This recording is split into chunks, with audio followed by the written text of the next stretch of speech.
go to the governance training session with Steve Copeland and Grace Phillips, New Mexico Association of Counties.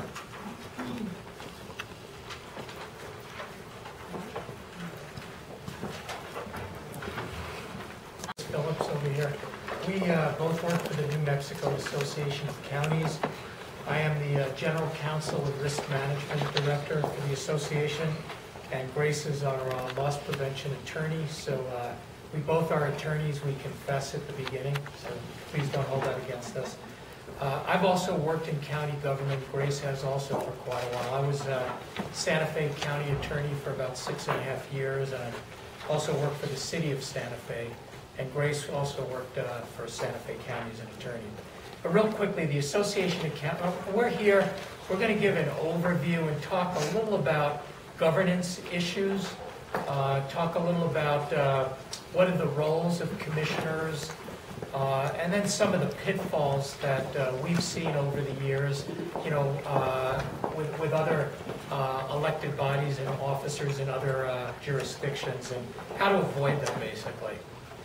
Okay, so the Association of Counties, real briefly, is a nonprofit organization that was incorporated back in 1968, and it has one mission. The Association of Counties supports county government.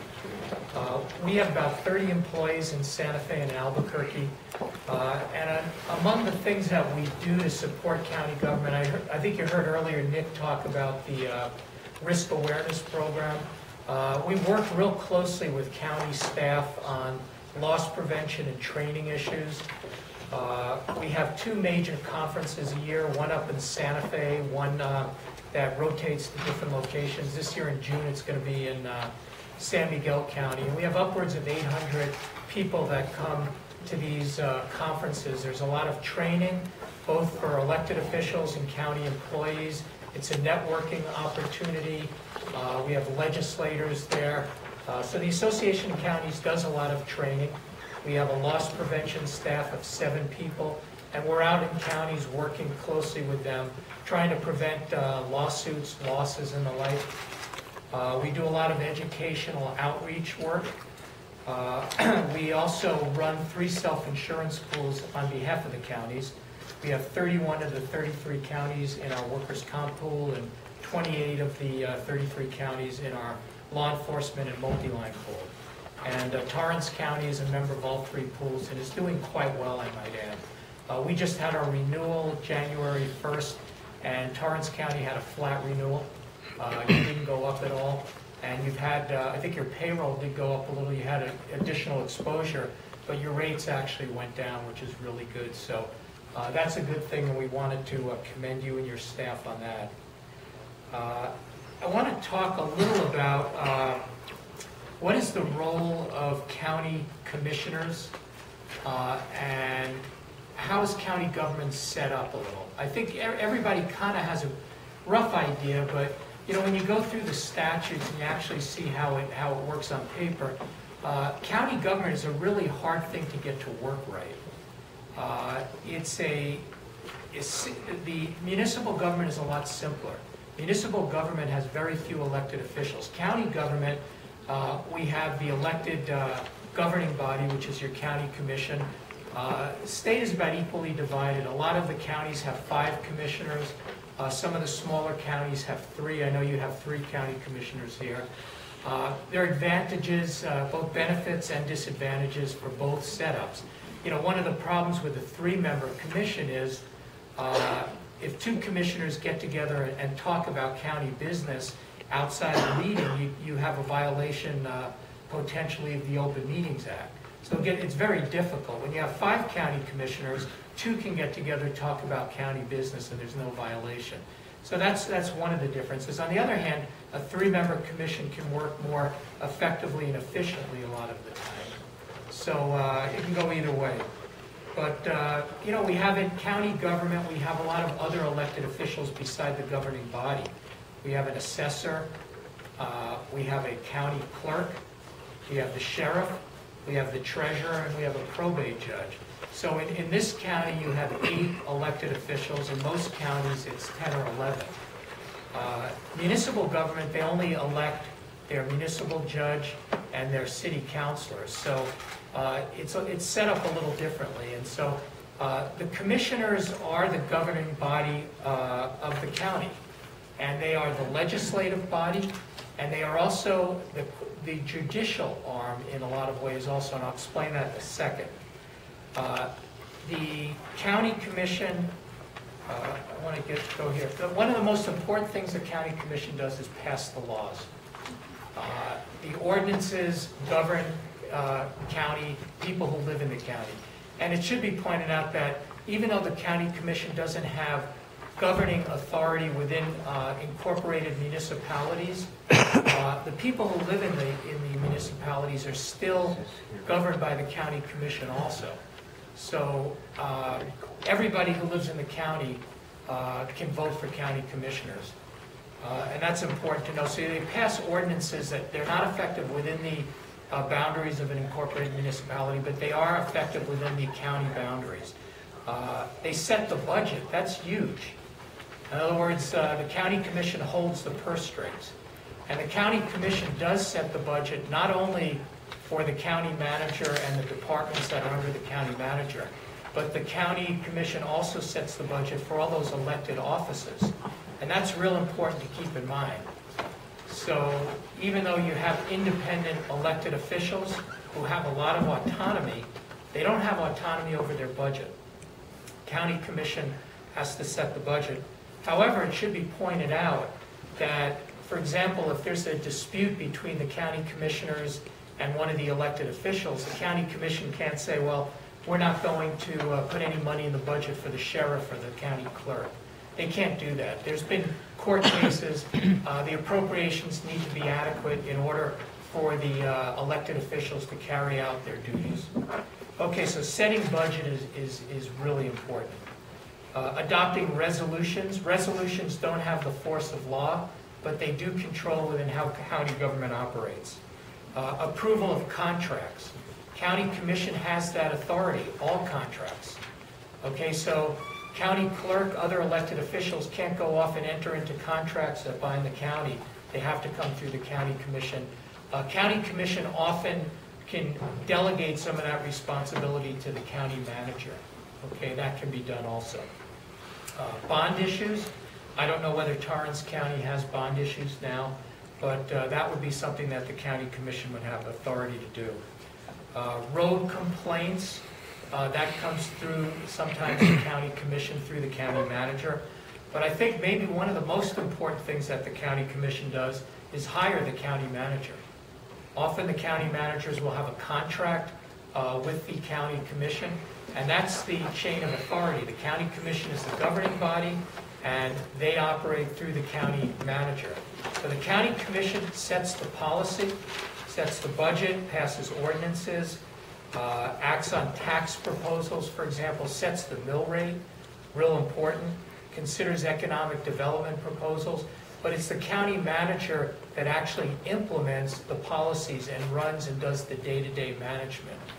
And we're going to talk a little about, get into a little more detail, and I'd like this to be interactive, so if people have questions, whether it's commissioners or members of the audience, we're happy to answer them, and you don't have to wait till the end to ask questions. Yes? Since both of you are lawyers, I'd like to ask that you offer an opinion on Torrance County's current move to restrict recording of its public meetings in this bill. Okay, well, let's hold that till afterwards, because I was going to say, ask me questions about what we're dealing with. I would leave that really to your county attorney. I think that we can talk about that later. It's a little complicated, but I think the county does have a right to limit it. Whether that's good policy or not, I think that's another issue. And like I said, so I'm going to turn it over to Grace now, and we'll start getting into some of the discussion and the roles and responsibilities. Okay, thanks, Steve. And a lot of what Steve was just talking about is captured in the first couple pages of the handout that hopefully almost all of you got. And really, it's not intended to be comprehensive so much as to give you an idea of the scope of stuff that county commissions do, because there's a lot that you do. I've heard people, other lawyers in fact, talk about counties being set up to fail the way they were created, because you have the commission, which operates by virtue of a quorum, as Steve said, and then you have these other elected officials, and frankly, it puts a premium on getting along. Because what happens in some counties is you'll have an elected official, sheriff's not here, let's say it was a sheriff or something, and he wants to go and do things a certain way, and the commission doesn't really like it. Well, he's an independently elected official, and what the sheriffs like to point out is you may have been elected by a third of the county, I was elected by everybody, and so sure, the commission has control over the purse strings, but there's limits to that control, and frankly, there isn't a clear roadmap. To the extent that people want like an absolute crisp line between who gets to do what and how you're going to do it, the statutes aren't really satisfying that way. I mean, there really is, there's some definition, but really there's a premium on getting along and understanding their roles, the roles of the different players. And so, so that's kind of what we're going to focus on for a while. We've got the commission, as Steve said, that does lots of different things. Principally, it's a policy-making body. So in other words, setting the policy, not implementing the policy, which is something that the commission relies on their manager, and then through the manager, their employees to do. And lots of different types of people want to be commissioners, run for office, but because of the structure of the commission, there are qualities that make commissioners more effective than others. And so what I'd like to start by doing now is to brainstorm with you what qualities do you think would make someone a particularly effective commissioner? And this is where you, yes, sir. Willingness to be open and honest with the people. Willingness to be open and honest, and you're saying with the people. Well, it's our government, our resources, our power. Okay. What else? Communication. Communication. So you want someone who's a good communicator, that communicates and can do that effectively. Okay. Okay. Okay, and I'm just going to ask for forgiveness on the spelling right up front. I'd like to emphasize in communication a good listener. Ah, okay. Some people think a good communicator is just the one that can speak a good sentence or paragraph. Okay. You want someone who can listen and who can speak. Great. Yes, ma'am. A knowledge base of existing policy and ordinance. Okay. So you want someone who's knowledgeable, maybe educated, maybe familiar. Okay. Something I think may come with that. Yeah, we're just gonna, like I said, just spell however it comes out. Something that comes with that, because one of the real, I think, assets that we have with commissioners is that I'm sure if we asked you what your backgrounds were, they'd all be diverse, right? I'm guessing. Commissioners bring a range of backgrounds to the job. There's not one path to becoming a commissioner.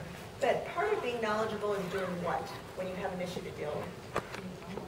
Doing your homework. So maybe being prepared. Yeah. We don't expect people, I hope, who get elected to come into the job knowing everything they need to know and just ready to grace us with their wisdom, but being prepared to get prepared. And one thing to point out, we go around the state, we deal with county commissioners and elected officials in every county, and it's real interesting. One of the strengths, I think, in New Mexico and in local government is the diversity that people bring to the table. I mean, we have people who are PhDs, we have people who've owned businesses, we have people who are, worked in, or laborers, and everybody brings different things to the table, and it's real important. But I think, again, these are universal qualities that, whether you are a PhD or whether you have a high school diploma, you can do all this. And the question is, can you relate to people also? Real important. So what else? We're going to fill up a couple pages, I'll just warn you. At least I hope we'll fill up a couple pages. What are some qualities that make someone an effective commissioner? Willingness to work with others.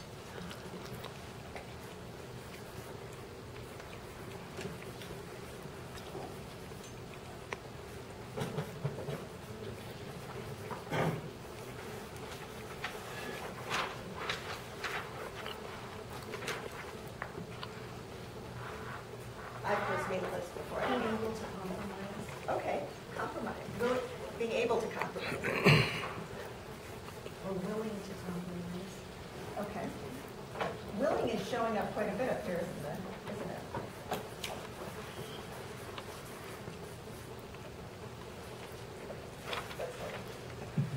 Yes, sir. Accessible, Accessible. email addresses, for instance.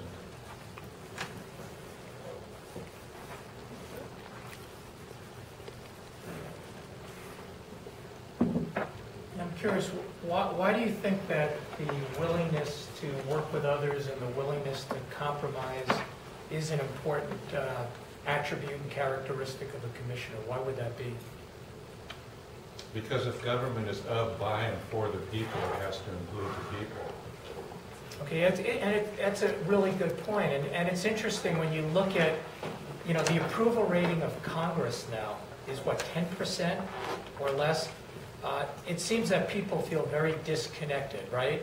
There's people are talking at each other. There's no willingness to work together. That's the perception. And they're very removed. But, county government, I mean, this is the grassroots. This is where, accessibility, the fact that you know your county commissioner, you know your elected officials, it makes a big difference. And the access to be able to talk with them, discuss the issues, but to get things done, you need to be able to compromise. You need to be able to work with each other. It's critical.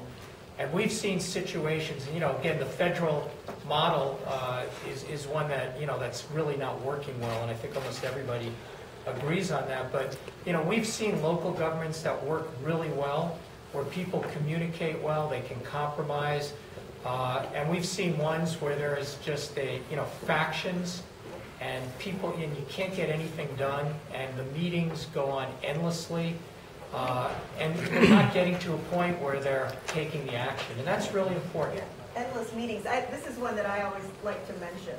How about, do you like your people to be concise? That's always something I appreciate in meetings. Well, and I think what Steve's point is a good one too about it's compromise is kind of a dirty word now.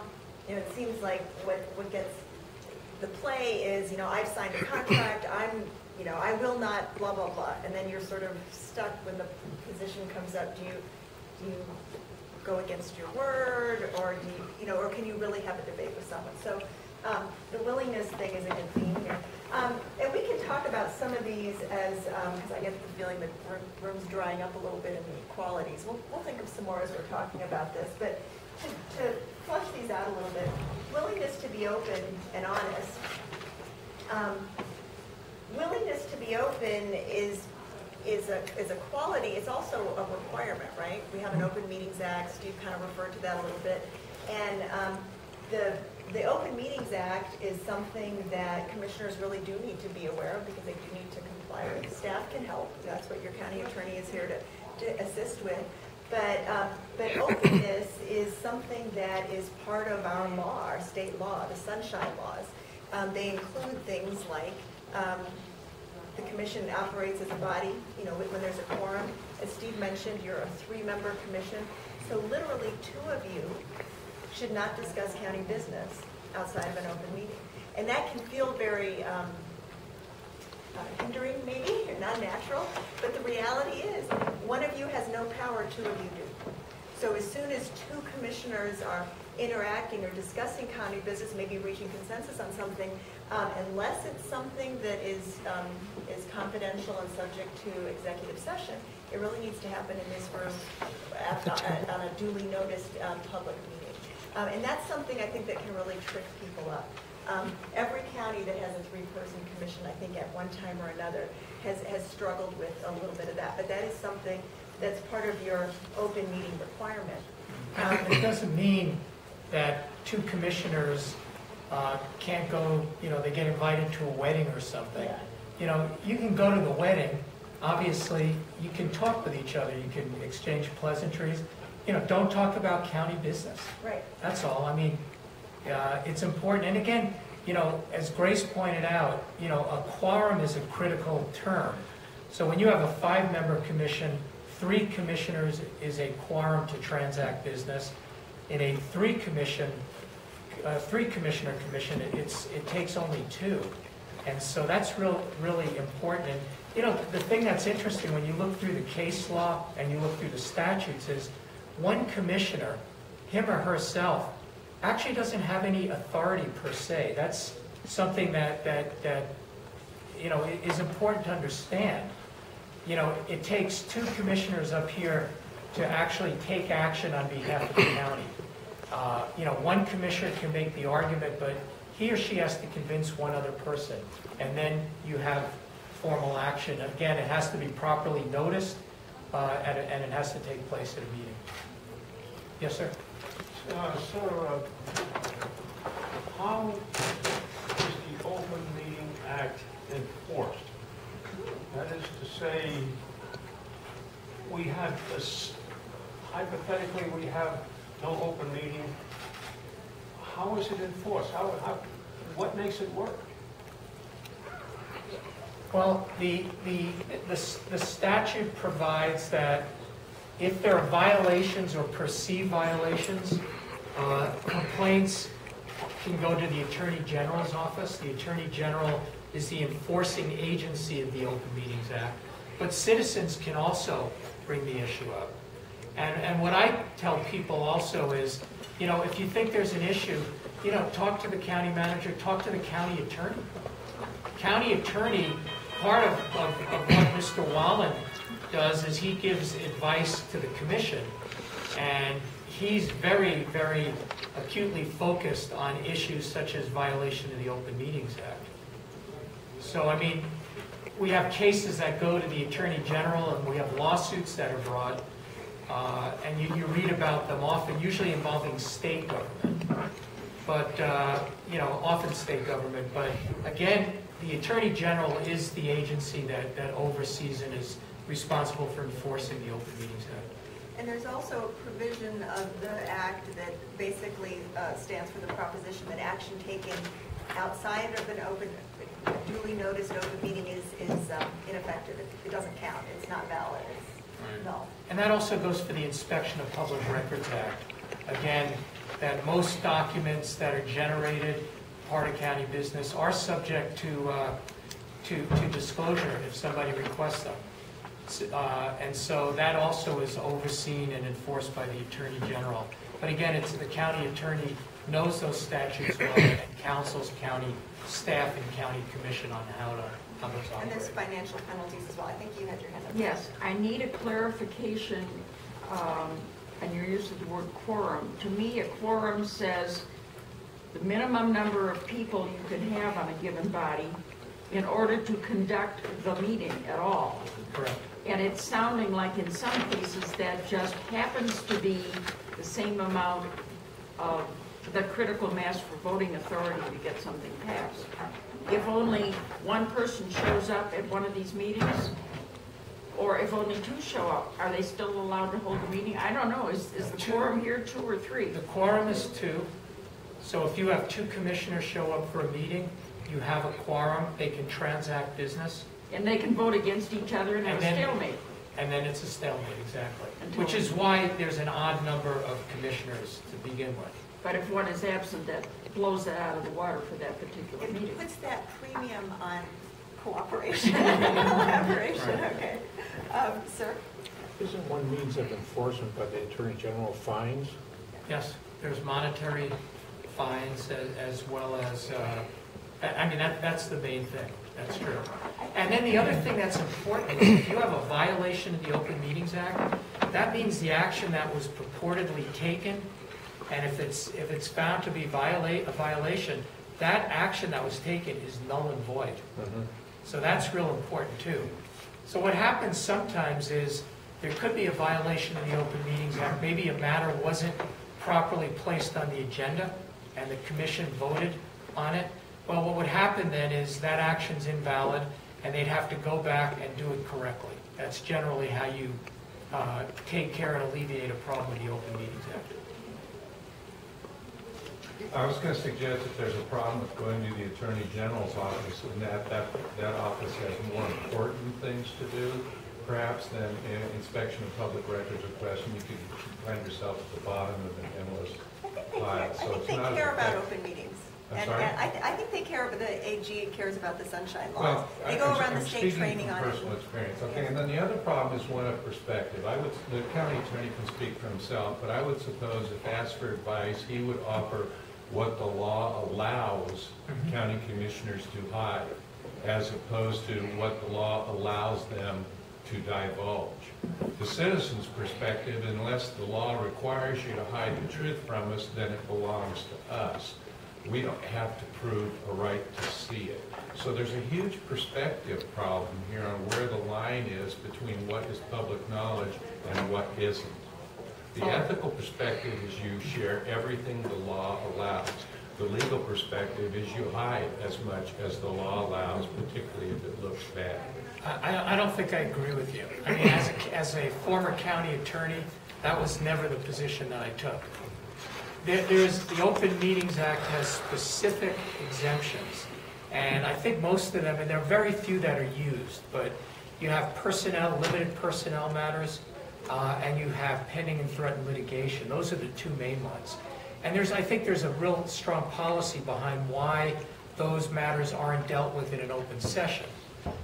Employees have the right to privacy. And so that's not considered to be something within the public domain, unless it's a final decision that the commission is taking.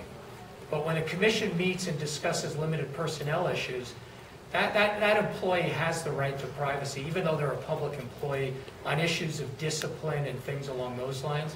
And similarly, when you're in litigation, a lot of times you can't discuss strategies, settlement of a case. You can't do that in an open meeting because you're telegraphing then to the other side what you're going to do, and that would really hurt the public body. So I think the exceptions to the open meetings are very limited and are only used when there's a strong reason to do it and it's permitted by law. So I think, and Dennis may have other thoughts on it. I agree with you 100%, and I think that Torrance County has always endeavored to operate as openly as possible while protecting the privacy rights of employees and obvious areas that the county government needs to be able to conduct in private, such as real estate purchases or negotiations for real estate and litigation matters. Otherwise, I don't think that anyone can point to one area in Torrance County that I can recall where that hasn't been the case. I could point to one. Okay, well, but you know what? We have a whole lot of things that we want to cover, and not just open meetings. So I'm gonna be the boss and say we're gonna talk about honesty, which is right up here towards the top of the page. The other thing I'll just give as a footnote is lawyers wouldn't have work to do if we all agreed on everything all the time. So there are positions, but what's important is a good faith position. What's important is for your county attorney to protect the interests of the county, and that includes complying with law. That's very important. And sometimes it's, are you being honest or not? But sometimes it's the perception of honesty, whether elected officials can be trusted. And we're going to give, when we finish this section, we're going to talk about some ways in which elected officials and commissioners in particular have fallen down or have tripped up, and how that affects the reputation, not just of them as individuals, but also of the body as a whole, of elected officials as a whole. When I think of honesty, I think of ethics as well, and that I think is that's something that is, and maybe this will resonate with the gentleman in the back, doesn't necessarily mean just complying with the letter of the law. It also means what's the perception. So at the risk of bringing back open the open meeting thing, as Steve says, you both go to a wedding, you're there, you can socialize or whatever, that's fine, but you do always, as elected officials, want to be conscious of the perception. If it looks like you might be doing business out of an open meeting, that's a reality. If you're not breaking the law, but what kind of a perception? And that's something for you to consider, just how you comport yourself and what you do. Yes, ma'am. That seems like the easy stuff. It seems to me that the more difficult and nebulous areas that have now arisen because of this tremendous change in electronic communication is how does that play into this whole? Well, electronic communication is communication, right? So the emails that are generated, the texts that are generated, if they are about county business, we have a definition of what records are, right? Those are records and they're subject to disclosure. So if somebody requests the communications that have been made about, I don't know, something that's a public record, the fact that they're electronic doesn't change the fact that they are a record. What about phone calls? Well, there may not be a record of a phone call, but whether you're speaking to somebody at a party or in a room or on the phone, you're still communicating. So the prohibition on doing business outside of an open meeting includes telephone. And so a text would fall into the same thing as a phone call now because Yeah, it's I'm gonna text you. I'm a commissioner. I'm gonna text you. Hey, how are you gonna vote on blah blah blah on whatever today is? I'm gonna vote yes because blah blah whatever. And you text me back. We shouldn't be doing that. Right. We shouldn't be doing that. And they're not hard issues. I think most of them are pretty clear cut. And they're clear cut when we talk about it like this, but and I'm not a commissioner, so I'm not. But I've been a planning and zoning person before, and so. But even now when we've got Facebook and Twitter and all of these things are changing all the time. And I learned this from the kids working on the Youth Leadership Summit issues. It's changing all the time. And so what seems like it should be obvious isn't necessarily all that obvious in the moment. I think that's a fair and a good statement. And even though we can stand here and say texts, phone calls, emails, all constitute communication, that may not be something that's in the mind of a commissioner at any given moment. So that's part of why we're here, right? To remind people that in fact, even though it's easy, it feels like nothing and all you're doing is pushing send, you are communicating, and because this commission is a 3-person commission, you've got to be that much more careful about it. You do not want to do business. You should not be doing business outside of an open meeting if it's something that's... Here's something else to complicate matters. I talked a little about the commission as a legislative body passing ordinances. Well, the commission is also what they call a quasi-judicial body when they're hearing zoning matters or matters that are dealing with individual rights, property rights. The courts have set up a very different set of requirements when the commission is sitting as a quasi-judicial body and when they're legislative. When they're a legislative body, people can lobby them. That's all appropriate. You talk to your commissioner. If you've got a zoning matter, technically, according to the courts, you're not even, as a citizen, that commissioner is not even supposed to talk to you about that matter. That's another area that I see a lot of commissioners having, problems with it because it seems as though the natural thing is, hey, this is my constituent, I want to get input from them on something. The courts, who sit up in their ivory towers and have never been in the trenches the same way that local government is, sees it differently, and they see it the same as a judicial matter. And so a county commissioner needs to really think through what hat are you wearing on a particular matter. So if there's a zoning appeal, technically, the only time the commissioner should be talking to somebody as a party is if the opposing side is there too. So that really complicates things, and I know it's hard for a commissioner to say, I'm sorry, I can't talk to you about that. But if it is a zoning or a subdivision issue, the better practice and what the courts are requiring is no contact, no discussion about it other than at the meeting. That's a tough one.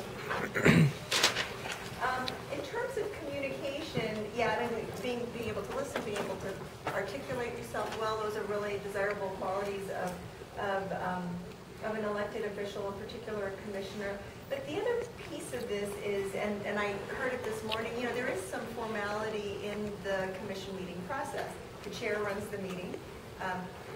Discussion should go through the chair. The presenters usually begin by introducing themselves and addressing the chair and the body.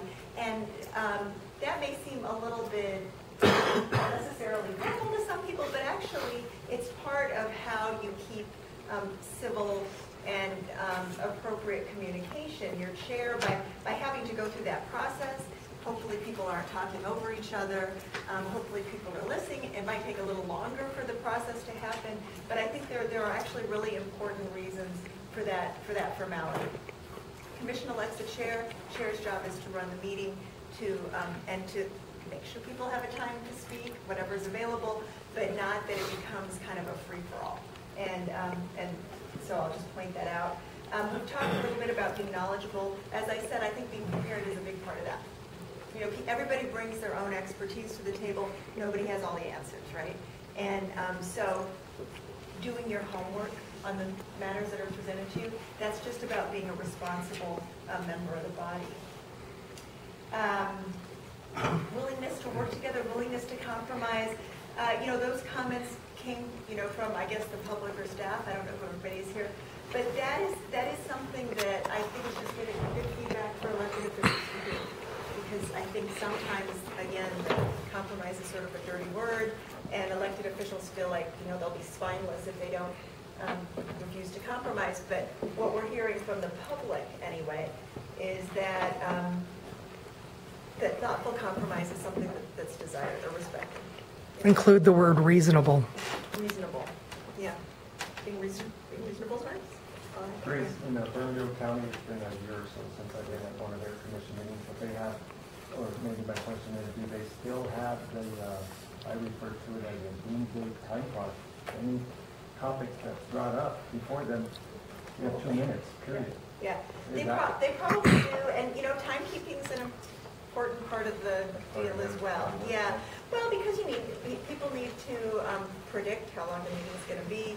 I think the issue with that is what I would hope is if there's an issue that can't be addressed within the amount of time, then the chair of the commission can say, hey, we'll put this on an agenda for another meeting and address it differently.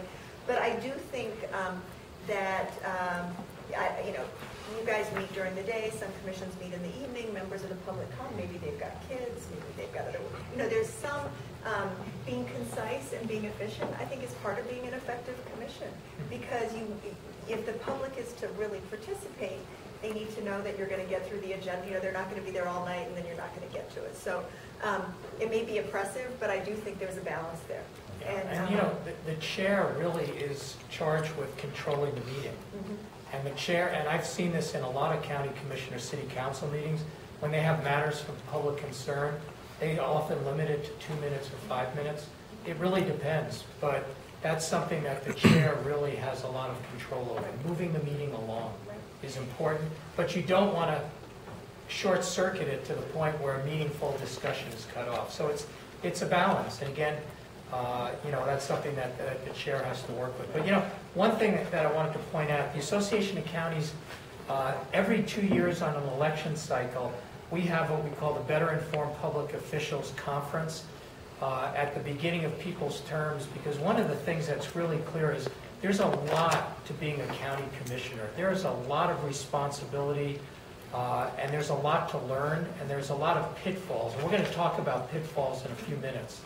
That's the fun part of this, when we kind of pull out newspaper articles and kind of see what... It's either fun or depressing, depending. But one of the things that we try to do at the beginning of a commissioner's or an elected official's term is have speakers in and go through the do's and the don'ts. What are the essential elements of the job? A lot of it is on-the-job learning. There's no question about it for every position, whether county clerk position, assessor. You learn on the job, commissioner too. But there's certain things. There are some people who get elected to a county commissioner position, and they're one commissioner, and they think they come in, they can replace the entire staff. They don't understand. That most county employees are classified. They have a legal protection in their jobs. That a lot of the supervisors and the directors often are also classified. And that generally, the main job, personnel-wise of a county commissioner really deals with the manager. And that's through the manager that the policies are implemented. That's really important to keep in mind. Yeah, and I think that's just the reality. People get elected because they have, a passion about something, they want to do something, they think they can contribute, they think they can make things better, but they don't necessarily know about all the restrictions on what they can and can't do. In addition to the BIPO conference that Steve said that we do every 2 years, where we bring newly elected officials in and just inundate them with information, the Association of Counties has a collaboration with New Mexico State University to provide continuing education. We call it County College. It's also now called New Mexico Edge for county employees. I know several of you have participated in this. There's actually a specific curriculum for commissioners that commissioners, a bunch of commissioners came together a year and a half ago and said, what are the classes that we would want to take? What are the topics that we would like to know more about as commissioners?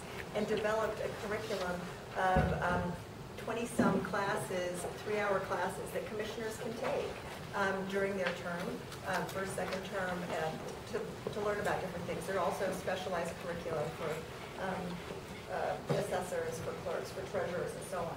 But that is a resource, as well as regular county employees. I mean, any county employee who is approved to do it by the county could enroll in these county college classes. I highly recommend them. Because it's hard to learn everything at once right at the beginning. It's a little easier to get it. Okay. So, accessible, we've been talking about that a little bit. I think when I hear accessible from a member of the public, what I'm thinking is that member of the public wants to be able to express themselves to the body.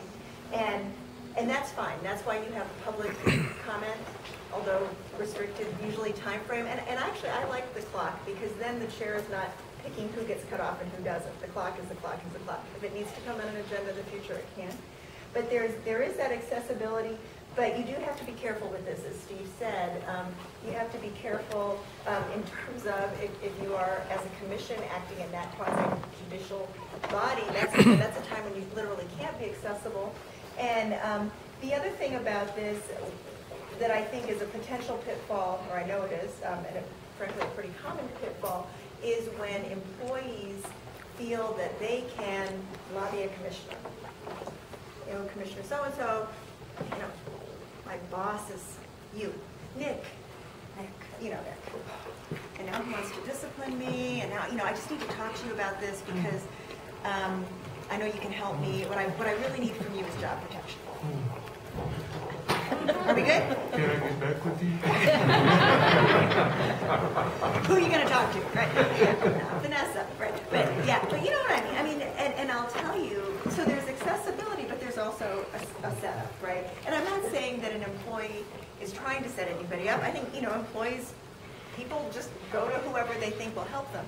But that's a classic example of when that's not an appropriate thing for your policy-making members to be. I'm not gonna name any names, but we've had a situation where an employee lobbied a commissioner, wasn't in this county, on a job issue when there was disciplinary action. And you know what? That employee taped the phone conversation unbeknownst to the county commissioner. Think about that one. And she legally could do it. In New Mexico, you can tape your conversation. What? And Isn't there a federal law against that unless the people are notified? No. It's state by state. It depends on the state. In New Mexico, if one participant in the conversation consents, and so that can be the person who's doing it. So it was. It doesn't make you look good at trial. I mean, I'll tell you that. Usually you can cross-examine someone pretty well on that, but. It was a horrible situation, and the commissioner had no idea.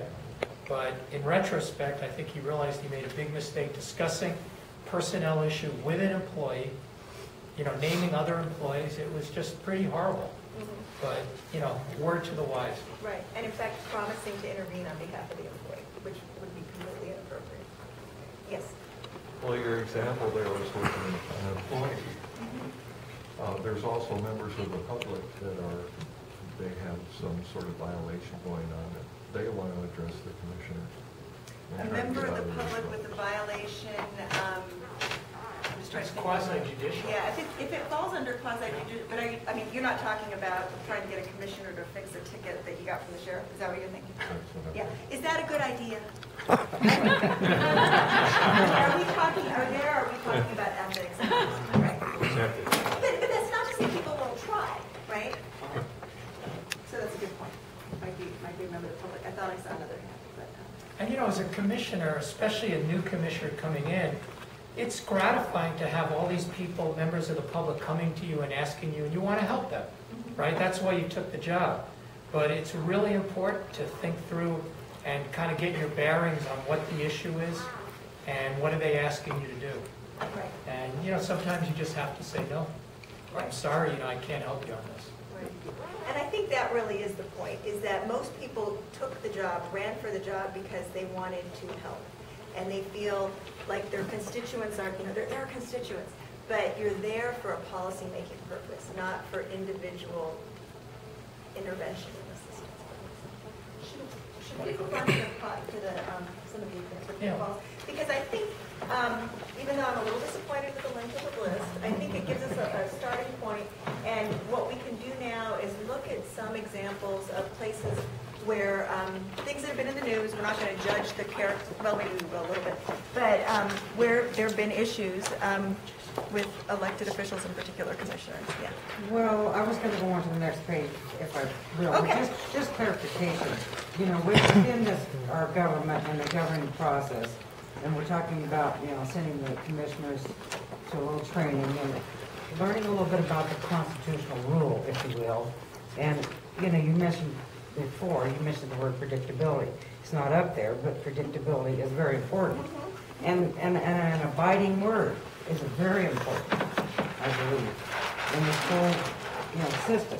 And to have the commissioners agree to their goals and their purposes and stick to their budget. Save some money. I think all that is part of it. For me, that's what I see as a way to, have a governing body, especially in the commissioners, because they've got a ton of stuff to do, and it's part of a constitutional package that I see. Yeah, and part of predictability, I think what you were suggesting is when the commissioner makes policy, when the commissioner sets forth something in ordinance, then people know what the rules are. Exactly. Right?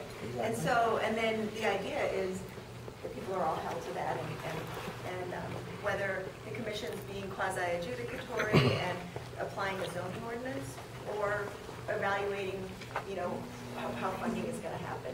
There should be some principles that guide that. And in these courses that they You may not always be able take, to predict what they do, but you should have some. the courses, that they're taking, it's talking about part of that constitutional rules that are set down, what they have to abide by. Is that correct? Talking about their word, and I'm getting more into the Constitution Yeah, part I'm not of it. exactly sure. But Commissioners are supposed to follow the law. I'm not exactly sure which piece you're referring to, but maybe as we talk about some examples, maybe it'll come out. okay. Yeah, this, as we go through this again, we've picked out these articles from over the last few years that deal with elected officials. And, we're not judging per se, but part of this is once you get these kind of articles in the newspaper, you're already lost. You're already in a very defensive posture. The key is don't get there in the first place. So the first article, Tobacco County Commissioners oust Graves. This was the only situation, this was a citizen's petition that was filed against the sheriff in Tobacco County. I'm guessing this was probably about 5-6 years ago. But they had a sheriff who was accused of pretty serious malfeasance in office. Misappropriation of funds, mistreating prisoners, sexual harassment. He would use county vehicles, be driving 100 miles an hour on personal business with a friend in the car, that kind of stuff. And this was a case where the citizens got so upset and enraged that they actually went through a difficult process. They had a petition filed with the district court. There was a court hearing. And the court ruled that there was enough evidence of malfeasance or misfeasance that they removed him from office. That's a real extreme example. But that was a case where I can't tell you how many times I sat down with the sheriff and other people to counsel him, say, hey, this is what you need to do, you can't do this. They had the Sheriff and Police Association meet with him, representatives of the sheriff's affiliate, and he just really never was able to grasp his role. So that's really the most extreme example where it got so bad that he was removed from office. And I'll point out that 52% of the eligible voters currently voted in that recall, which is pretty high. You know, I don't know what your turnout rate is here. Probably in the 30s. Probably in the 30s, yeah. So the community really cared that they had a vote share. Yeah. The next example also concerns the sheriff, but the concern is with a call that the sheriff got from a commissioner. And this is another county situation. There are actually, I think, 3 articles in a row here. And what's interesting to me about this is that you have the situation was this. There were some applicants for the sheriff's office, and including apparently somebody who knew the chair of this commission. Commissioner, I guess the particular applicant failed the oral part of the process, and so the commissioner called the sheriff to talk about it. And I think that's where maybe the stories diverge, with the commissioner saying, well, I was calling for this reason, and other people saying, well, you were calling for that reason. The newspaper got a hold of it because apparently this applicant who'd been disqualified went on to get hired following the phone call. I guess we can say that. And the Albuquerque Journal did an editorial basically dressing down the commission chair and saying, you know, you took a process that's been in place for screening out employees forever, and you caused this special exception to be made for someone for you. The commissioner then writes a letter to the editor defending what he did and basically saying, so many people are out of work, I was just trying to help someone get a job. But of course, I would not expect the sheriff to be swayed by anything I said. I was just collecting information for this person. Credible? I mean, what are you thinking at this point? Yes, perception. Still the perception. Perception. And I think actually the most concise articulation of it came from a subsequent letter to the editor by a citizen, I don't know. He says it's not possible for him to call the sheriff or for any other county employee about an administrative hiring issue without appearing to influence, attempting to influence, or in fact influencing the decision. And to me that's really the point. The fact that you had a commissioner who, as an individual, remember, has no power whatsoever as a legal matter, and that you have a commissioner injecting himself into a hiring decision creates at least the appearance that he was trying to influence, and maybe did influence, right, the situation. And I think that's the problem. So even regardless, even if you take his position at face value, was it a good idea? And he wrote an op-ed piece that we included here, but the problem is he was already really on his back feet. He was having to defend a situation that he probably never should have made that call. Okay, and that's the bottom line is he may very well not have done anything wrong. He may not have tried to influence the sheriff, but the fact that he made the call in the first place and it got out, it's just the perception that looks really bad. And here's another way of putting it. We can say till the cows come home that individual commissioners are impotent, right? That they have no power as individuals. They only have power. You got to count to 2 in Torrance County, because if you get 2 votes, that's the power, right? If you get 3 votes, terrific. But even though individual commissioners don't have power on their own, what is the perception that staff and the public have about an individual commissioner? You're the boss, right? You're the man. So I may intellectually appreciate that you can't do anything to me, just you. But what if I disappoint you? I'm just 1 vote away from you being able to do something to me, you know what I mean? So I think that's an important, and I don't mean to keep picking up a lot of your church, right? Okay. Sorry. Let's switch sides. Yeah. No, so I think that's really an important point, is that even though as a technical matter, individual commissioners have really the power, that's not the perception at all. And so doing something, so it does implicate your body when you do something as an individual. Yes? Well, I would add something to that, if I may. The individual perception of the public is we vote for our commissioners, and we fully expect to contact them and tell them what our problems are and expect them to listen to us and try to move forward on that.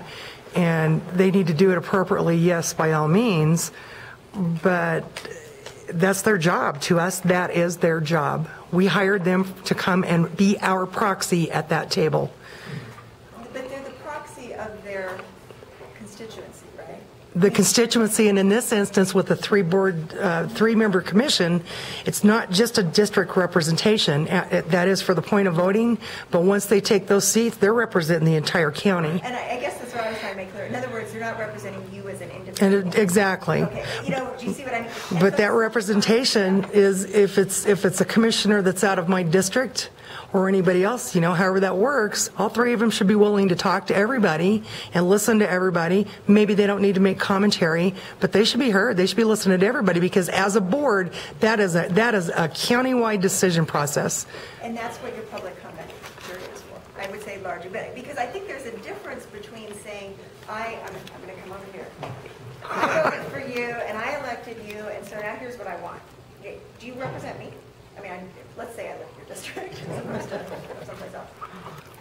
I represent my constituency base and the entire county. Right. So it's not, so I may feel like she's mine, like you don't know what I did for you. I put a sign up in my yard. I handed out flyers. I called all my friends. I emailed everybody. I put stuff on Facebook. I did all that for you, and this is what I need. I just responded that I work for the entire county. So thanks for your interest, whatever. But she's not my elected official. And that's a perfect segue for the next set of articles. And this is my home county, and this is where I was county attorney. But I have to point out, I was any participation, but these are really just basically, local government 101. And there are 3 articles, but one of them came out of the Public Works Department, and that Public Works Director has actually been indicted now on other matters. But what emails, you talked about emails, there was a string of emails that the newspaper requested under the Inspection of Public Records Act, they got it, that showed that a county commissioner had constant interaction in emails directly with the Public Works Director, directing him to pave certain private roads, acequias, Or even just to maintain them. and to maintain them. And it showed for a period of years and years. This was the standard operating procedure. Now, is it illegal? Probably some of this violates the anti-donation clause because they're providing public funds for a private purpose. But in this case, what it showed is a lack of regard for the rules, ethics, again. Sure, he was elected in this district. These were supporters of his. But, okay, he works on an acequia that his dad is a member of. But what about all the other acequias that need the same work? Private roads. And then it goes a little farther. The next article, and this one got a lot of headlines, and this almost led to the Speaker of the House losing a re-election to a political unknown. He barely won. But this was the infamous paving of a church up in Nambe, where the county actually paved this private church, the parking lot. Came out, the same county commissioner was involved, the Speaker of the House was involved, the same Public Works Director. It got a lot of publicity, as you would imagine. It was absolutely inappropriate. What ended up happening is they went back and they unpaved it. Additional expenses. additional expense, so the expense to the county was probably, between the paving and the unpaving, was probably up close to $10,000 of time and material. It's like, you know, and this was how things went. And again, just, you know, and Grace and I do this presentation, we've done it for quite a few county commissions in different regions, but again, this is what not to do, okay? So, you know, if county commission gets a call from a constituent saying, you know, this private road is getting really muddy and I can't get through, can you do something for me? Well, the answer is, I'm sorry, I can't. And, you know, you need to deal directly, and if it's a public road, it's a different issue. Well, but let's spin that out just a little bit more, because I think, you know, as Steve said, there have been indictments related to this. So this is criminal, there's an anti-donation issue, but there was also a criminal overlay in what happened in the county where Well, alleged kickbacks and things like that kind of stuff. But let's, okay, so this is one of those, obviously not, you know, how could anybody have been so foolish? Well, you know, the reality is maybe people don't always think about it. But let's change the facts a little. Let's say I'm the commissioner. No. Oh, what's he doing? He was my example. He was presenting. Okay, scooch on down. Yeah, I saw him presenting. He's going to go right now. All right, get back up to the church. Okay, I'm going to pretend you're the guy, okay? And I'm the commissioner, and I assume you know about public works, right, and roads and stuff. Okay, good, because that's important to my question I'm going to ask you. So I've got constituents calling me who are concerned about county roads. And the county roads in my district, this particular road is a real mess. I need you on that. I need you to take care of it. Okay? It's a county road. So what do you do? What do you do? What do I do? Commissioner Grace goes to you and said, hey, get out there and pay and maintain that road. It needs to be repaved. And it's a county road. It's a county road. We'll go do it. Okay, so this is where I'm going to ask you a little bit more. Is there a method to your maintenance? Yes. Okay. Why do you have, by method, do you have a schedule for maintaining roads? Yeah, when we get done. You do. Why do you have a schedule? So we can get everything else we have to get done. Right. And so does that mean that sometimes, look, I don't want to criticize your department, but is it fair to say that at any given time there are probably several roads in the county that need work? What if all three commissioners come to you separately and He's a say, I commissioner need you too. right away to do this road? Do mine. So you've got all three commissioners coming Do to you. mine. How do you decide, how do you prioritize that one? Do mine. That'd be a rough one. That would be a rough one. Yes, it Okay. would. Well, Is there any way to run a department to have commissioners wanting to respond to their constituents telling you, I want you to go do this road? Do mine. Your example's better. Yeah, well, you're a little late, yeah. He already answered the question, you're going to do whatever I say, and I appreciate that as a commissioner. As do whoever I say. Well, how about this? How about doing the roads in the way that makes sense in terms of your resources, efficiency? We're talking about, I'm the commissioner, and I want you to do a road for me. But I'm another commissioner, I want you to do my road first. But ladies first? we can pull it, but my point's a little bit different. Is it appropriate for us as elected, we're your policymakers, is it appropriate for us to be jumping over you, because you were out of the room, that was convenient, maybe even your manager, to say, look, you may have a schedule, but my priority is my priority? Is that a good way to use My problem is when you look down here towards the bottom in that article, and it says Montoya told the newspaper the email is accurate, saying the speaker made the request and he relies on staff to determine whether such a request is legal. Right. That's not their responsibility. Right. Their responsibility is to work with us and find out whether that's legal or not. Right. But they're not to be thrown under the bus because their perception is that you're the commissioner and you're going to get rid of them if they don't do what you say. Yeah. No, you're right. That's How not fair to convenient for the them. commissioner to say, well, I was just asking, but if it was wrong, hey, guys, you should have told me it was wrong. So, Shame on the you. bottom line Discipline is, him, Joy. the commissioners should really be going through the county manager. That is really the chain of command and the authority, and that's really how county government is set up to operate. So commissioners, I mean, you're a small county, everybody knows each other. It still could create real problems. And obviously, this is an extreme example what happened in Santa Fe County. But that was happening all the time. This one commissioner just, had lots of constituents who really wanted these small favors. It didn't cost a lot, didn't take a lot of time. And there were probably county roads too. But think about if you have 5 commissioners going to your road crew all the time. It just doesn't work. How do you prioritize?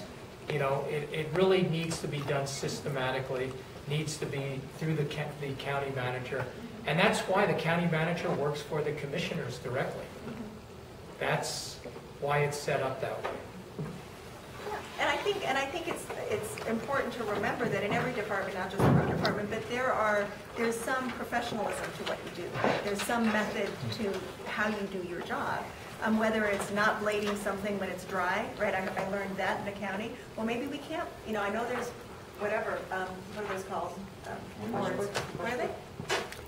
Washboards. But if it's really, really, really dry for a long time, maybe you're just messing up your equipment if you're taking it out. In other words, that the work of the county is most efficiently done when the commissioners stay out of trying to direct individual departments and use their manager.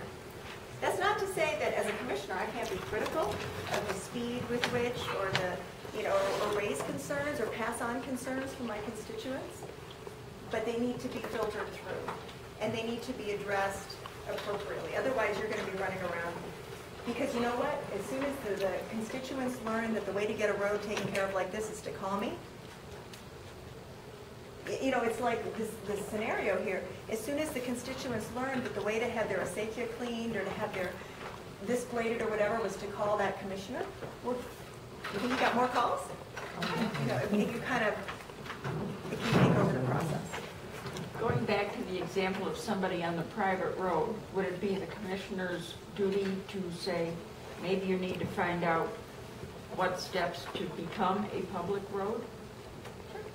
Or is that, that's certainly something that can be looked at. Yeah. I mean, the purpose of the anti-donation clause is to say that government shouldn't be giving away public resources. Right. Without, that's as nice as it is for the private people who say that. And then the last Santa Fe County article, real quickly, was a city councilor who was an attorney who was representing a business, and that business had a contract come up before that public body, and he did not disclose the fact that he was representing But they were his client. and they were his client, and he voted on it. That's a no-no. That's not only a ethical violation as a commissioner, but it's probably an ethical violation as an attorney. Right. Next one is one of Grace's favorite. He never should have hit send. Oh, man. I talk about this guy so much because he's the gift that keeps on giving for but yeah, I mean, so what this was, and if you Google his name, you will find other examples. This was one where you had a commissioner send what I would characterize as an offensive, racist joke about African Americans and incarceration to the chief jail administrator, 1 or 2 other people. County manager. County manager, yeah. I'm sure, assuming that whatever, it wasn't going to go out into cyberspace the way all of the rest of our emails go. But in any event, the newspaper got a hold of it and printed an article about it. And the commissioner made things, I think, a little worse by initially responding not with an apology, but with an accusation. I want to know who told you. I want to know how you got this. And then ultimately, I think he too did a letter to the editor proclaiming that some of his best friends were African American. What do you think? Actually, this doesn't just apply to elected officials. I hope all of you take this sort of consequence to heart. In the age that we live in now, with tweets and texts and blogs and Facebook and email, and where it's so easy to blurt something out for the world to see. If all else fails, this one just defies common sense. I mean, truthfully, it's not even a little bit of Sure. stop and think before you Right. act, so to speak. But, as a county employee, your computer is county property. And what you send on your computer, even if it's to your wife or your husband or your friend, that's all in the public realm. And before you hit that send button, take a look at it again and say, how would I feel if this got into somebody else's hands? I know we've all done it. I mean, I put emails together where I was real angry about something, and I'm about ready to send it, and I think, how would I feel if this were on the front page of the Albuquerque Journal? I think you really have to be careful about whatever you send through email or tweets or what have you. Because again, this commissioner was really, in an incredibly defensive posture for a long, long time. And I think his chances of re-election are really a lot, really minimized as a result of this type of behavior. It's very offensive. Just bad judgment and no sense. And, Steve mentioned your county equipment, which is absolutely true. I mean, your county has a policy that I know I've seen at one point or another. I'm sure it says that they can look at your emails, so you should have no expectation of privacy. I'm looking at you, Nick. Is that basically? Correct. Yeah. So that's one thing. But from an open records perspective, things aren't transformed because you decide to use a personal computer or an AOL account as opposed to a county account or whatever.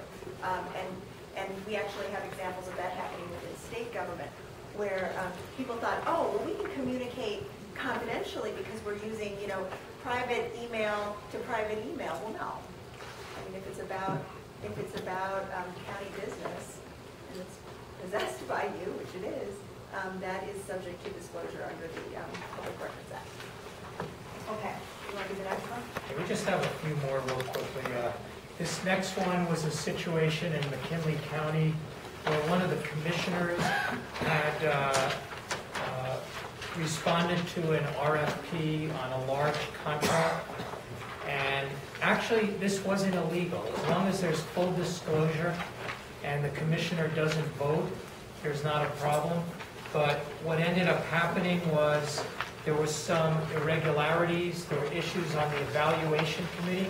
There were employees who report directly to the commission that were on the panel. And so this actually went to court, there was a protest filed, and the court threw out the award to this commissioner and said, you got to go back and do it again and do it right. Again, it's the appearance of impropriety, and my feeling generally is, if you want to be a commissioner, you're probably better off not doing business with the county. It's not illegal, it's done, but you've got to be very careful. You've got to make sure all the I's are dotted and the T's are crossed. Want me to keep going? I don't know. Okay. This next one was an interesting one. This was a Doñana County case. It was pretty recent. A county commissioner had been a county employee for many, many years. She had just been elected. She knew a lot of the people there. And it turns out that her campaign treasurer, who was an employee, was in a whole lot of trouble for a disciplinary issue. And the allegations are that she was accused of interfering in the matters of a family member and this campaign treasurer, that she'd gone directly to county employees. And what ended up happening is the other county commissioners actually had an agenda item to censure her publicly. So this is one of the paths that a commission can take if there's somebody who really isn't following rules, doing things inappropriately. This was getting involved in personnel matters inappropriately. Turned out that it was a 2-2 vote, and so there was no censure. But again, she's running for re-election now. This is going to hurt a lot. And the best approach is, don't get involved in personnel issues. If you've got concern as a commissioner about an employee, you go to the county manager. Hey, the road supervisor is I've noticed isn't coming into work till 10 o'clock every day. Can you check into that? And that's what the county manager is supposed to do. Question regarding that, what if the county manager doesn't handle it the way the commissioner wants it handled? They hold the county manager accountable. I don't think you're doing a good job. If I can get one other person who doesn't think you're doing a good job, then you don't have a job. But our But recourse is they don't, for you. their power doesn't override managers with regards to personnel. And it shouldn't. I mean, why is it, in addition to this liability kind of thing, why is it a bad idea for commissioners to get involved? And I'm saying commissioners specifically because we do have some elected officials who are actually department heads, right? So commissioners are a little bit different in this respect. Why is it a bad idea for commissioners to get involved in personnel matters below the manager? Just micromanaging? It is micromanaging. Let It's not a people do good way their to do job. business, that's true. Why else? Well, then the employee doesn't know who they work for. Right. I mean, you know, so you wind up countering productivity because all of a sudden somebody goes to Joy and asks Joy, you know, she's supposed to do this, and Joy says yes, but the commissioner says no, so now what position do you put the employee in? Yeah, you're putting the employee in a difficult position, you're putting your manager in a very difficult position. And like you said, you can't operate You know, effectively or and then choose. efficiently. Right. And you know, the other thing, I've seen situations, and it goes both ways, where county commissioner or city councilor actually went after an employee, and there was personnel action taken. That commissioner or councilor got named individually in the lawsuit, and there was question about whether there was going to be coverage for that person, because that was really outside the scope of what that commissioner's or councilor's, it was a city councilor in this case, what his duties were. I've seen the same thing on a zoning matter. There were a lot of people in the community who didn't like this business. They applied for it, and that city councilor did everything. He went, you know, he was publicly speaking, met with groups of people. Lawsuit came, he was named individually, and there was questions about whether he would be provided a defense, because again, that wasn't his role. Yeah, the other thing is, you know, when an elected official whose job is not, who doesn't have the job of being a supervisor, injects themselves in a personnel matter, it raises the issue. Is this a political motivated? Is this politically motivated? Are you just trying to, you know, thank me for supporting your opponent? You know, or so that's a problem. It raises the cloud that it's not a legitimate action, one way or the other, that is politically motivated. Also, as much as your commissioners know, they almost never know the whole story, right? I'm coming to you and telling you, you know, how crummy this guy is. He's never around when I need him, and so on and so forth. So you've heard my side of the story, and what happens, unfortunately, is commissioners will hear that and they're like ready to do justice. He's there, you know. Well, I know But you don't know your what. side. So there's weird. It's not your job to do it. And you don't. I can almost guarantee you don't know the whole story. By getting involved, it's looking political, and you may have just brought yourself a defendant in front of your name, or after your name, or amongst your name. And as Steve said, you know, you may not have insurance coverage for that because it wasn't your job. But the base overall statement is individual commissioners don't have power and authority, so if there's an action that needs to go against an employee, it all needs to be all three of them, correct? It does. That's why they shouldn't be talking individually. Supervises the manager. And then what if you have an issue where there's an issue with the manager and that's not working, then what's the position? Then the commission needs to reach consensus. In this county, that means you got to have two commissioners who agree on taking action. Without two commissioners, you might have a commissioner who's confronting, but they don't get, you know, it's again, they have authority as a group. As a body, yes. There's also the concept of if you have a structure in which you've got a commission and either the city administrator or a county manager, then you have a chief administrative officer or individual that's appointed or hired by the commission, and the commission is the executive branch. And so it muddies the waters for everybody. It does. If you aren't, if you have that structure in place and you have those policies in place, then there has to be some leveling of a playing field for everybody. And it seems to me that's the leveling of the playing field. Again, it puts up, you know, willingness to compromise and work together and stuff. Because what happens is you sometimes end up with a disgruntled commissioner, and individuals don't always get what they want. but sometimes, if they try, we usually break into song, but we're not going to do it. Okay, I thought we did in the car.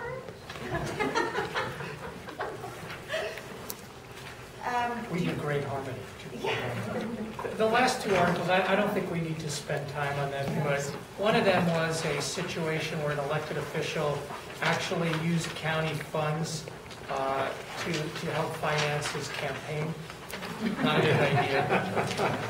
And then the last article had to do with travel, where commissioners traveled with their spouses, used a apparently county credit card, and needless to say, all hell broke loose. This was a Channel KOB Eyewitness News investigatory report.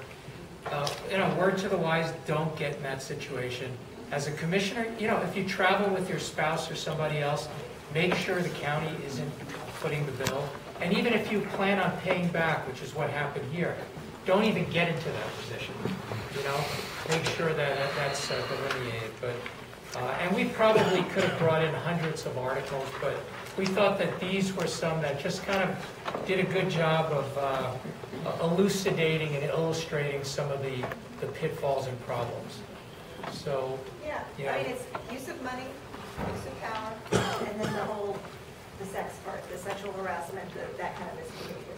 Those are the sort of the key Achilles heels that seem to show up. And hopefully we give you something to think about. And we just really appreciate your time. I know you still have quite a bit of an agenda to cover this morning. And so I was actually going to look at my notes, but now that I've sort of wrapped it up, I guess I can't bring it. I don't know, anybody have any other questions, comments? Yes. We never really got to my question. I guess whether it's legality or whether it's good policy for the commission to talk about prohibiting recording of its meetings in this one. Well, like I say, I think it's probably legal. Is it good policy? I think that's an individual First judgment. Amendment, Dave? Yeah, really. Bill of Rights. What about that? You guys forget about that? I don't think the Bill of Rights says anything about being able to tape a meeting. Right? I mean, she asked me, I'm just giving you my opinion. Well, I may be wrong. There is no legality. I think we differ, that's all. That's where Yes. media comes in or goes. On a different issue, compromise, as somebody pointed out earlier today, has somewhat become a dirty word.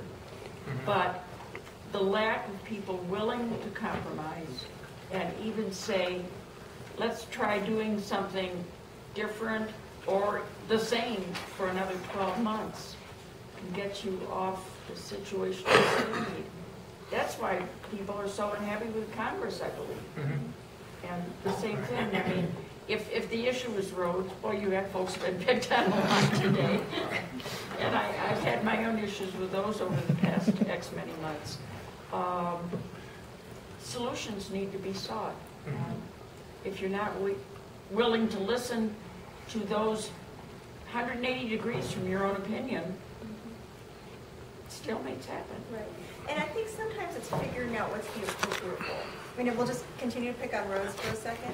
What might be a different way for the commission to address the problem of these guys apparently are not keeping the roads up to snuff in this town?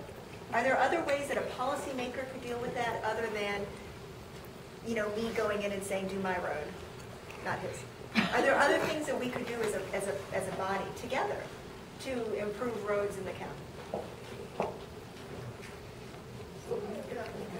You need more money, you need more equipment, you need more employees. I mean, I'm not saying that's it. I mean, they're balancing a lot of stuff. But if the issue is, the roads aren't what they need to be in this county, the problem really isn't my road. Is that an issue? Because my job now is as a commissioner, I think you actually mentioned this, is to be thinking about things more broadly and not hopefully just responding to individual situations. Because that's probably not the best way to use resources, right? I would encourage education because, not to pick on the road department, but there's also... He was gone when I needed him, so it's fair game, yeah. Education, there's got to be some education as well as to not what does it take to get a road bladed, Here's what we can do, public. Yeah. It hasn't rained in 3 months. Yeah, you can't put a grader out there. Right. And now it has. here's Limited what we're gonna- resources also, you Yeah, know, limited limited resources. funding, Here's what we're limited, gonna do, public. you can only do so much per road per year, you know. Absolutely. Yeah, are you communicating with your constituents as a whole? Look, this is the challenge the county's facing right now. Here's how we're addressing it. That's one way to do it. I would say that's a better way to do that than to try to make individuals happy. As a commissioner, shouldn't there be some level of trust? Because for me, I have to be able to trust my road guys that they're doing what they're doing. I have to be able to trust that the county manager and the, attorney, that there has to be some level of trust amongst me and who I'm having to work with, or else I'm gonna be paranoid. Yeah, I think that's an excellent point. Right. That, because frankly, if you don't have trust, then You don't have. then work on that, You don't have. and then let's do the other stuff. Yeah. No, there's a book that, and most of you probably know Bruce Winkle from our office, who has done a lot of trainings here, but there's a book he always mentions, which is by Stephen Covey. It's called The Speed of Trust. And out loud instead of chatting with you all the way down here. But anyway. You were driving. Oh, that's right, I was driving. You could have been. But anyway, but I think the takeaway is this: when there is trust, you can do amazing things. You can accomplish great deals. If you don't have trust, you could spend all of your time verifying, double verifying, triple verifying, and so if the issue is trust, maybe start with that, and see if you can smooth out your operations. So I think that's an excellent point to end on, shall we say? I think there's Oh, one. no, it better be good, because the last My one. name's Mark Rowley. I'm a freelance photojournalist and here for the other issue. But before you arrived, I think that somebody may have brought up your association's name as having an event coming up later this year and having asked for a $500 donation of county lapel pins apparently to be passed out at your event. And it would appear that that might be in conflict with the anti-donation clause. And it was not on the agenda, yet there was an action taken, and to my way of seeing, it seems to violate a number of sections of the Open Meetings Act, and somebody may have drugged you into it, or you folks, somebody in your office may have drugged you folks into it. I don't know anything about it. It's the first time I've heard about it. I mean, deniability is a great thing. I mean, I don't know anything about it, being honest with you. But counties do often bring stuff to the, are you talking about the conference? I mean, counties I guess often it's a do, conference, Yeah. but somebody from your office, Western Interstate Regional that we're having in New Mexico for the first time. Oh, okay. Yeah. and the question That's not our is, department, but it wouldn't surprise me that counties would be bringing stuff to that conference. It's a national conference. It's going to be in New Mexico. And that much I know about it. okay, good. As I heard it, and I could stand to be corrected, it's not the first time I would have been wrong. But, my understanding was that somebody in your office actually suggested a donation that was at about the $500 level, which is not really big, but that's not what the anti-donation clause is about. It's not about its size, it's about its execution. And so I'm wondering if we kind of give a blind eye to the anti-donation clause on a more than a regular basis, but also the fact that it was not on the agenda, and this body took an action into expense based upon a report that was made by a department director who said, oh, they happened to ask us to do this, would you be willing to?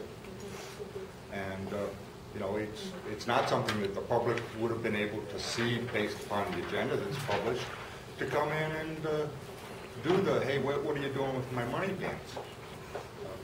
I mean, as far as being on the agenda, I think, that's something the county attorney would have to opine on.